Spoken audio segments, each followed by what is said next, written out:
जितने भी वर्ड्स इस तरीके के होते हैं, ठीक है, जैसे मैंने यहां पे लिखे हुए सारे वर्ड्स, ये ब्रिंग आउट हो गया, explain, clarify, give reasons, highlight, illustration, justify, throw light. अब डेमोन्स्ट्रेट मतलब क्या, आपको बताना है। देखिए आप इसमें कुछ लोग बहुत डर जाते हैं, सर इतने सारे वर्ड्स। अबे देखो, मैं तुमको बोला बेटा इधर हो, मैं बोला कि एक बात बताओ मुझे जरा, थ्रो लाइट, है ना, थ्रो लाइट ऑन मी, कि कल कहां बवाल कर रहे थे। तो तुम क्या बोलोगे, बताओगे मुझे, विवरण दोगे ना, डेमोन्स्ट्रेट करोगे ना। मैं बोलूं कि ब्रिंग आउट, भाई सुनो इधर आओ, तुम्हारा ब्रेकअप हुआ, ब्रिंग आउट द रीजंस, क्या, तो डेमोन्स्ट्रेट करोगे कि ये प्रॉब्लम थी, ये हुआ, ऐसे नहीं हो पाया। एक काम करता हूं, मैं आपको एग्जांपल से समझाता हूं। तो इसमें ज्यादा कुछ टेंशन की बात नहीं है। सबसे पहले आपको समझना है, मैं यहां पे जो हमारी खुद की किताब है, मतलब जो हमारी फैकल्टीज ने लिखी है, ठीक है, उसी किताब से मैं आपको बताऊंगा।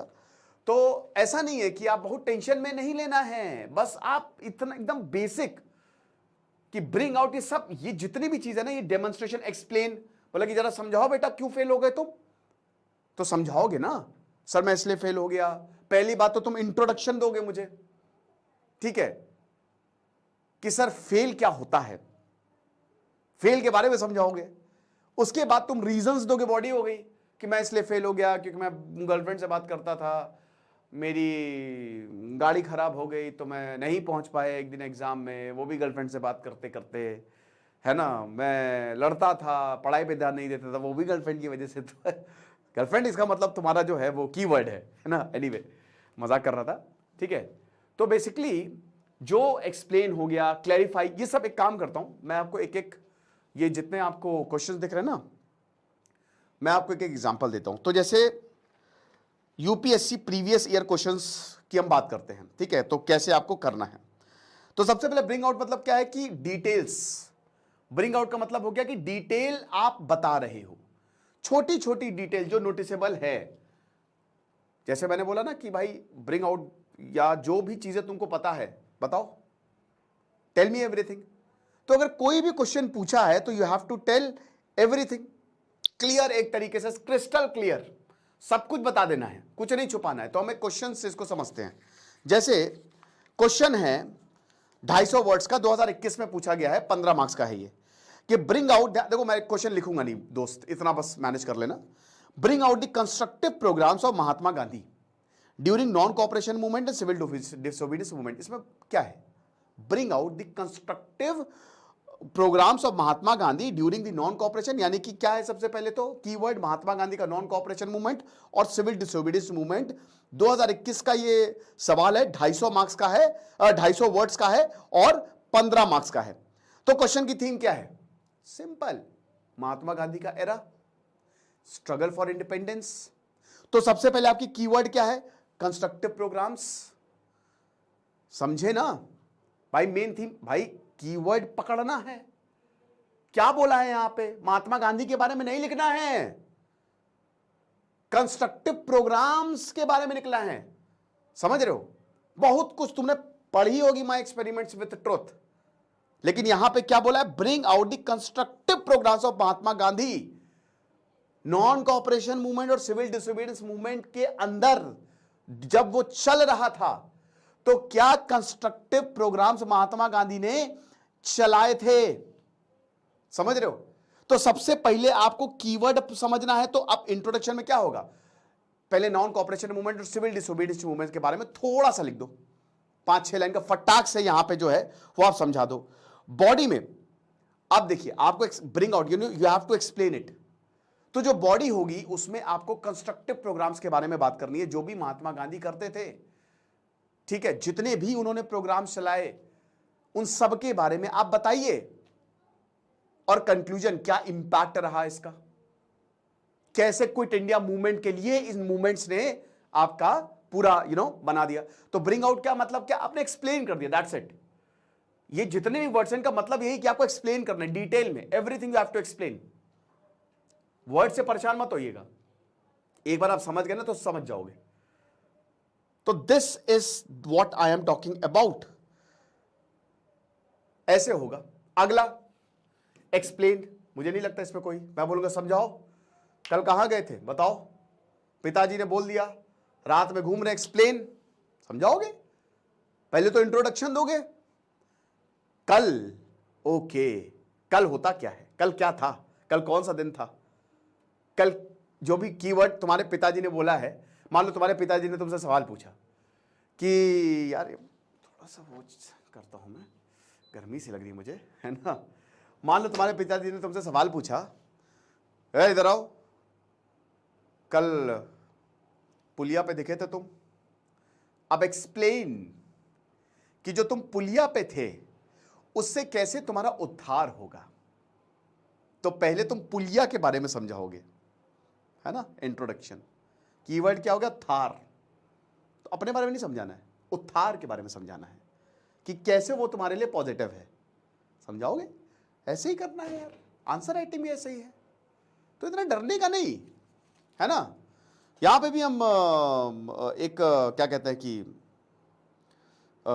एक अच्छा, ये एक्सप्लेन वाला आगे क्वेश्चन है, ठीक है। यहां पे एक्सप्लेन मैंने पहले लिख दिया, कोई बात नहीं। तो यहां पे भी हम एक क्वेश्चन से ही जो है वो समझते हैं, ठीक है। तो कोई एक्सप्लेन समझ गए कि हर एक चीज आपको डिटेल में बतानी, बहुत अच्छे से बतानी है, मीनिंग भी होनी चाहिए, ऐसे ही नहीं कि बस बताते जा रहे हो, ना ना ना ना ना। और इजी टू अंडरस्टैंड। ये देखिए एक चीज आपको बता दूं कि ये जो डेमोन्स्ट्रेटिव हैं, जो डेमोन्स्ट्रेशन डायरेक्टिव वर्ड्स हैं, ये ऐसे होने चाहिए ना कि आप बहुत आसानी से समझा दो। कोई हाई फाई लैंग्वेज तो वैसे यूपीएससी में लिखने ही नहीं है, लेकिन आप बहुत मतलब इजी टू अंडरस्टैंड, ये जितनी भी चीजें आपको दिख रही है ना, समझ में आना चाहिए। मैं एग्जामिनर लिखूं, वाह क्या लिखा है यार, मजा ही आ गई गुरु। जैसे मिर्जापुर की स्टोरी है ना, इजी टू अंडरस्टैंड, पूरी पॉलिटिक्स समझा दी, ऐसे ही, ठीक है।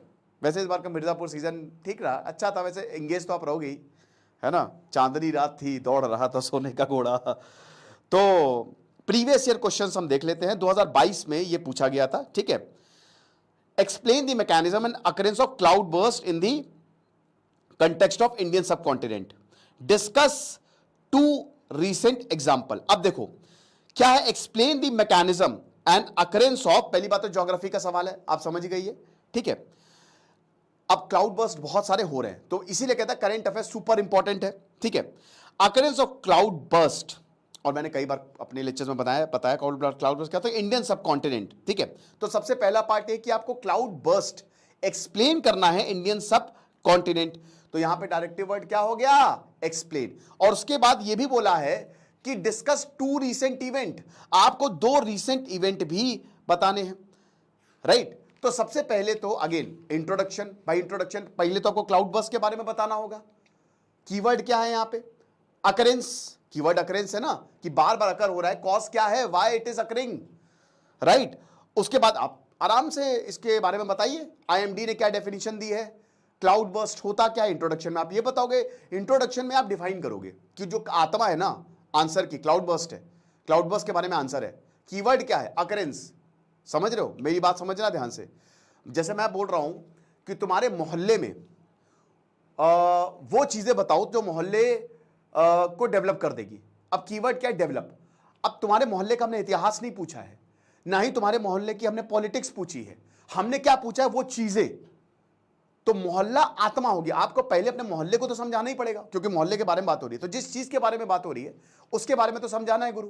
और उसके बाद डिटेल में बारे जो कीवर्ड पूछा गया है उसके बारे में फिर डिटेल में समझाओ, ओके। अब उसके बाद फिर आप क्लाउड बर्स्ट के मैकेनिज्म के बारे में लिखोगे, कि क्लाउड बर्स्ट कैसे होता है। डायग्राम बनाना मस्ट है ज्योग्राफी में, अगर डायग्राम नहीं बनाया तो क्या बनाया। अब डायग्राम में आपको कोई एमएफ हुसैन नहीं बनना है, आप कैसा भी डायग्राम बना दो, बस सही बनाओ, सही होना चाहिए। ऐसा नहीं है कि बहुत एकदम कलाकारी कर रहे हैं, वाटर कलर से इसको पेंट कर रहे हैं, ऐसा नहीं है। बस वहां पे ऐसा है कि बस जाओ बनाओ डायग्राम या मैप जो भी रिक्वायर्ड हो। तो ज्योग्राफी में ये जरूरी रहता है, तो क्लाउड बर्स्ट का थोड़ा बता देना मैकेनिज्म, किस तरीके से होता है, एवरीथिंग, ठीक है। इंडियन सब कॉन्टिनेंट में क्यों होता है भाई, वो भी बताना पड़ेगा, रीजंस बताने पड़ेंगे, why it happens in Indian सब कॉन्टिनेंट, ठीक है। उसके बाद 2 रिसेंट एग्जांपल दे दो, खत्म, एक्सप्लेन कर दिया, राइट। तो दिस इज, फिर उसके बाद अगला वर्ड आता क्लैरिफाई। अब हम क्लैरिफाई पे आएंगे। अगेन ये जितनी भी चीजें हैं आपको बस समझाना है। अब क्लैरिफाई, अब मैंने बोला कि इधर आओ, मैंने तुमको देख लिया, है ना, मैंने तुमको देख लिया। ये तो देखिए मैं एक जनरल एग्जांपल ले रहा हूं और एक क्वेश्चन ले रहा हूं, ठीक है। अब मान लो मैंने तुमको, तुम्हारी गर्लफ्रेंड से तुम तुम मुझे बार बार बता के जा रहे हो, है ना। तुम मान लो मेरे छोटे भाई, सब मेरे छोटे भाई है, जो मुझसे छोटे हैं वो छोटे ही भाई हैं, भाई बहन है ना। और जो मुझसे बड़े हैं उनका मैं छोटा भाई हूँ, है, या उनका जो बुजुर्ग है उनका मैं बेटा हूँ। तो मान लो कि तुम मुझसे बोल गए हो कि सिद्धांत भैया हम, हाँ, हमने कहा क्या हो बेटा, कि सिद्धू भैया हम जा रहे हैं पढ़ने लाइब्रेरी। हमने कहा अच्छा जाओ, लेकिन हम क्या देख रहे हैं, एक दिन हमने देख लिया कि तुम तो बेटा मस्त, नहीं वो क्या कहते हैं, स्टारबक्स तो बहुत महंगा हो जाएगा, चाय की टपरी में, नहीं चाय की टपरी तो बहुत ही चीप हो जाएगा, मैकडी में तुम गर्लफ्रेंड के साथ चिल कर रहे हो। अब मैंने बोला इसको क्लैरिफाई करो, क्लैरिफाई कि जो आप गर्लफ्रेंड के साथ चिल कर रहे हैं ये क्यों कर रहे हैं। तो आपको क्लैरिफिकेशन, एक एक चीज बतानी पड़ेगी, इवेंट्स बताने पड़ेंगे, एडवांटेज डिसएडवांटेज सब कुछ आपको इन डिटेल्स बतानी पड़ेगी, राइट। यही है। तो अब हम सवाल देखते हैं, ठीक है ना। तो मतलब वही है ना कि क्लैरिफाई मतलब क्या होता है। जैसे मान लो कि मैंने तुमको देखा तो मैं तुम पे गुस्सा आ गया, लेकिन जब तुम मुझे बताओगे कि देखिए सर मैंने 1 महीना पढ़ाई की, ये मेरी पढ़ाई में मदद करती हैं, तो तुमने क्या मेरी कंफ्यूजन दूर कर दी। तो क्लैरिफिकेशन का मतलब यही होता है कि आप पूरी तरीके से एक चीज समझा देते हो और कंफ्यूजन जो है वो दूर कर देते हो। अब सवाल पूछते हैं, ठीक है ना, कि जो यूपीएससी प्रीवियस ईयर क्वेश्चन में पूछा गया, तो कि the public expenditure management is a challenge to the government of India. ध्यान दीजिएगा कि जो पब्लिक एक्सपेंडिचर मैनेजमेंट है, it's a challenge to the government of India in the context of budget making during the post liberalization period. Clarify it. तो directive word क्या हो गया यहां पे, क्लैरिफाई। अब सवाल क्या पूछा, क्वेश्चन की थीम क्या है, सरकार की बजट, क्योंकि यहां पे गवर्नमेंट एक्सपेंडिचर की बात हो रही है, तो ध्यान से सुनिएगा। द पब्लिक एक्सपेंडिचर मैनेजमेंट क्या है, is a challenge to government of India in the context of budget making during the post liberalization period. तो कीवर्ड क्या हो गया, यहां पे क्या पूछा गया है, यहां पे जो आत्मा है क्वेश्चन की वो क्या है, सरकारी बजट। लेकिन कीवर्ड क्या है, क्या पूछा कि पोस्ट लिबरलाइजेशन पीरियड में 1991 के बाद जो है जो पब्लिक एक्सपेंडिचर मैनेजमेंट है वो चैलेंज है। तो पोस्ट लिबरलाइजेशन पीरियड, उससे पहले नहीं पूछा है कि आप पूरा इतिहास खोल के रख दो पिछले 2000 साल का, नहीं, आपको ये 250 वर्ड्स में आंसर करना है, समझना है आपको। तो पोस्ट लिबरलाइजेशन पीरियड क्या हो गया इसका, कीवर्ड। तो सबसे पहले तो पब्लिक एक्सपेंडिचर मैनेजमेंट के बारे में आप इंट्रो देंगे, क्लैरिफाई करिए, पूरा कंफ्यूजन दूर करिए एग्जामिनर का। और उसके बाद फिर जो भी चैलेंजेस है वो सारी चीजें जो हैं, जितनी भी स्कीम है, जो भी सरकार ने किया है, ठीक है, जो भी चैलेंजेस है मतलब, ठीक है, उसको जो है वो आप बताएंगे। और कंक्लूजन जो है, कंक्लूजन भाई देखो हमेशा पॉजिटिव होना चाहिए, पॉइंट्स में लिखना आंसर, ये मैं आपको बता ही चुका हूं। तो इस तरीके से होगा, ओके। अब उसके बाद आ जाता है इलूसिडिएट, किधर चला गया, अच्छा ये है नहीं, इसका मतलब ये इलूसिडिएट का मतलब, चलिए मैं लिख देता हूं यहां पे जो वर्ड है, ठीक है। ल्यूसिड मतलब होता है बहुत ही सिंपल तरीके से, मतलब भाई बहुत आसान भाषा में।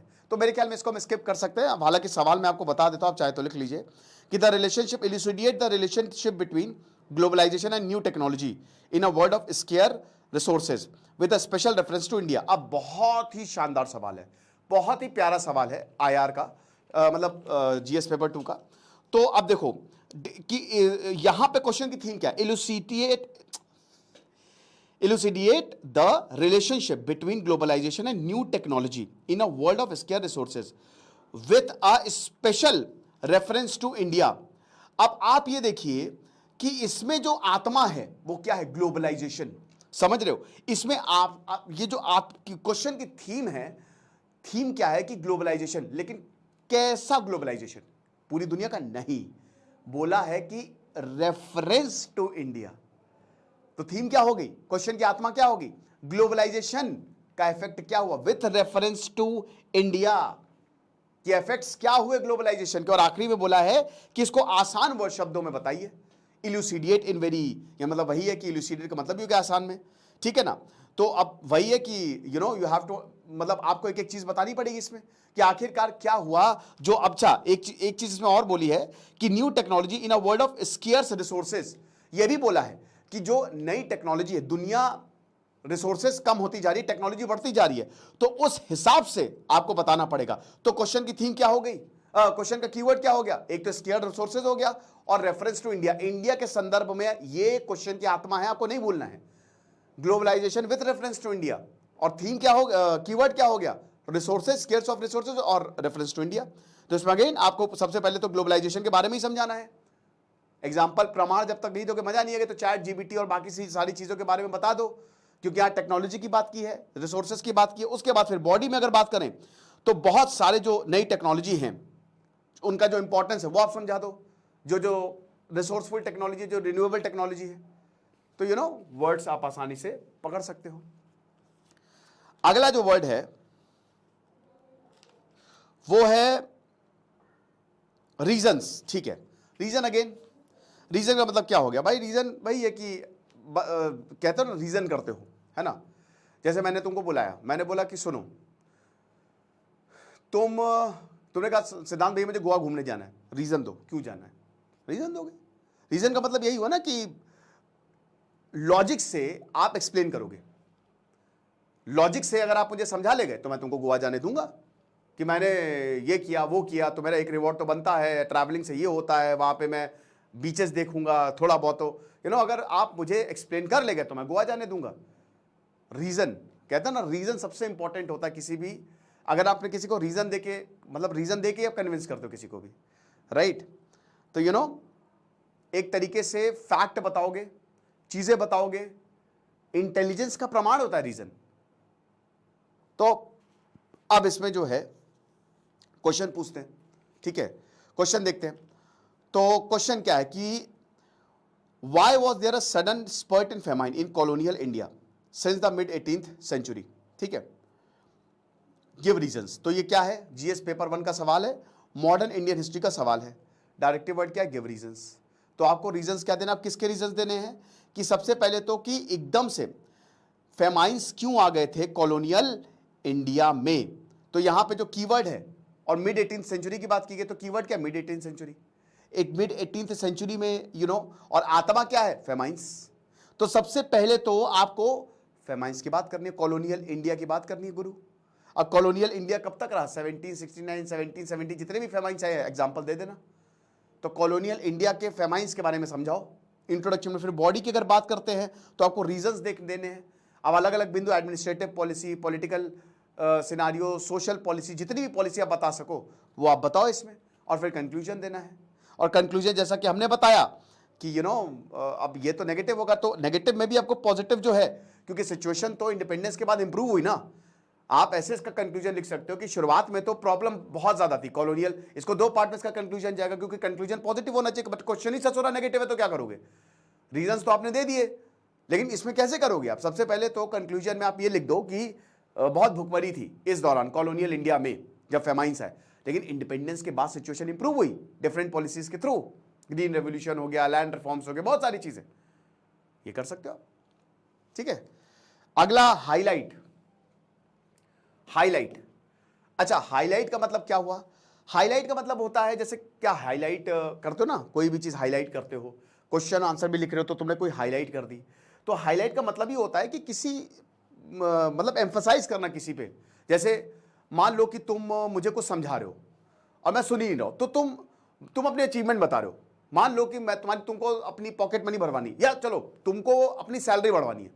अब तुम मुझे बता रहे हो कि सर देखिए बहुत काम होता है, ये है, लेकिन मैं दिन के इतने लेक्चर्स देता हूं। तो ये हाईलाइट कर रहे हो तुम इस पर्टिकुलर पार्ट पे, सर मैं दिन के इतने लेक्चर्स दे रहा हूं, समझ रहे कि नहीं? तो हाईलाइट क्या होता है कि किसी पर्टिकुलर पार्ट पे ज्यादा स्पेशल अटेंशन। एक तरीके से सवाल देख लेते हैं। The judicial system in India and UK seems to be converging as well diverging in recent times. Highlight the key point of convergence and divergence between two nations in terms of their judicial practices। ठीक है ना, तो इसमें directive word क्या है? Highlight. अब सवाल क्या पूछा, मैं फिर से आपको दोहराता हूं। सवाल पूछा है कि एक तो इंडिया और यूके का जुडिशियल सिस्टम जो है वो आपस में बहुत मिलता जुलता है, मतलब कन्वर्जेंट और डाइवर्जेंट, और बहुत दूर भी जाता है। तो की पॉइंट्स क्या हो गए? कन्वर्जेंस और डाइवर्जेंस, समझ रहे हो? और आत्मा क्या होगी? Legal system of India and UK. ठीक है, फिर से द जुडिशियल सिस्टम इन भारत और यूके का जो जुडिशियल सिस्टम है वो पास भी आ रहा है और दूर भी जा रहा है। तो इसके बारे में बताइए, हाईलाइट द की पॉइंट्स। तो बहुत आसान है, सबसे पहले तो आपको बैकग्राउंड बताना पड़ेगा इंडियन जुडिशियल सिस्टम का और यूके के जुडिशियल सिस्टम का। उसके बाद आप पॉइंट्स डालिए, जो भी क्या पॉइंट है कि दोनों सिस्टम पास आ रहे हैं और क्या पॉइंट्स है जो दोनों सिस्टम दूर जा रहे हैं। और देन उसके बाद आप कंक्लूजन, ऑप्टिमिस्टिक कि किस तरीके से जो प्रेजेंट जुडिशियल सिस्टम है वो वहां से आया, उसके मेरिट्स क्या है, कैसे उसने इंपैक्ट किया, ऐसे। तो आई थिंक ये हाईलाइट वाला तो आसान हो जाएगा। अगला वर्ड आता है इलस्ट्रेशन। इलस्ट्रेशन पे चलिए बात करते हैं, सुपर इंपॉर्टेंट। अब इलस्ट्रेट मतलब क्या होता है कि क्लियरली समझाना, दैट्स इट। यही एक ही बात है कि किसी भी चीज को बहुत ही क्लियर तरीके से समझाना। अब विजुअल अगर आप चीजें बता दो तो और अच्छी बात है। तो चलो हम सवाल से ही समझते हैं। जैसे इसमें ये तो बड़ा लंबा सवाल है कि Russia and Ukraine war has been going on for last 7 month. पिछले, ये क्योंकि पिछले साल का सवाल है, तो फिर रशिया और यूक्रेन का जो वॉर है वो पिछले 7 महीनों से जो है वो चलता जा रहा है, ठीक है। उसके बाद बोला है कि different countries have taken independent stand, मतलब हर कंट्री ने अलग अलग स्टैंड जो है वो लिया है। देखिए याद रखिएगा कुछ सवाल जो ना फर्जी बहुत बड़े कर दिए जाते हैं समझाने के लिए। आप कई लोग डर जाते कि अरे बाप रे बाप 7-8 लाइन का सवाल, वो लाइन से मतलब नहीं है। इसमें जो खाली आपको समझा रहे हैं मेन वही 4-5 लाइन से, 1-2 लाइन से मतलब होगा, ठीक है। तो we are all aware that war has its own impact on the different aspects of society. अभी हम सबको पता है, तो ये लाइन का कोई रेलेवेंस थोड़ी ना है। वॉर का इंपैक्ट है, रेलेवेंस किसका है, ध्यान से देखना, सवाल पे आओ। What are those ethical issues that are crucial to be considered while launching the war and its discontinuation? तो एक तरीके से 4 लाइन बाद आपका क्वेश्चन शुरू हुआ है। क्या बोला है कि भाई क्या एथिकल इश्यूज हैं। तो भाई क्वेश्चन की आत्मा क्या होगी, एथिकल इश्यूज। जब भी कोई देश वॉर करने जाता है तो वो क्या एथिकल इश्यूज होते हैं जो क्रूशियल होते हैं, जिसको कंसिडर करना चाहिए। जैसे अब रशिया ने यूक्रेन पे बम मार दिया, 40 लोग मर गए, या इजराइल ने फिलिस्तीन पे मार दिया, बहुत लोग, मतलब दिक्कतें। हमास ने इजराइल पे हमला कर दिया, कितने लोगों को किडनैप करके लेगा, गले काट दिए, किसी कुछ कर दिया। तो ये क्या, ये एथिकल थोड़ी ना है। तो एथिक्स होने चाहिए। पहले के जमाने में जब युद्ध होता था तो वॉर एथिक्स होते थे, तो वही बोला है। और इसके बाद बोला कि illustrate with justification the ethical issues involve in the given state of affair. तो भैया इसमें जस्टिफिकेशन आपका कीवर्ड हो गया। और इसमें क्या है, इंट्रोडक्शन दोगे सबसे पहले। तो अब सबसे पहले तो आप जो पूरा एथिक्स है इंटरनेशनल रिलेशंस में वो क्यों जरूरी है उसके बारे में समझाओगे। बॉडी के बारे में आप जो जिनकी जो फिलॉसफी है नेटो के बारे में समझा दोगे, बाकी कि आखिरकार ये क्यों इतना ज्यादा इंपॉर्टेंट, और कंक्लूजन आप दे दोगे। एक पॉजिटिव कंक्लूजन जो है वो होना चाहिए। एथिकल इश्यूज के बारे में यहाँ पे बात करनी है। तो इंपॉर्टेंट जैसे प्रोटेक्शन हो गया, सिक्योरिटी हो गया, सिटीजन्स की हो गया, वायलेशंस हो गया, डिफरेंट ट्रीटीज के बारे में बता दीजिए, ठीक है। तो ये सारी चीजें आपको करनी पड़ेगी। एक मिनट रुकिए जरा।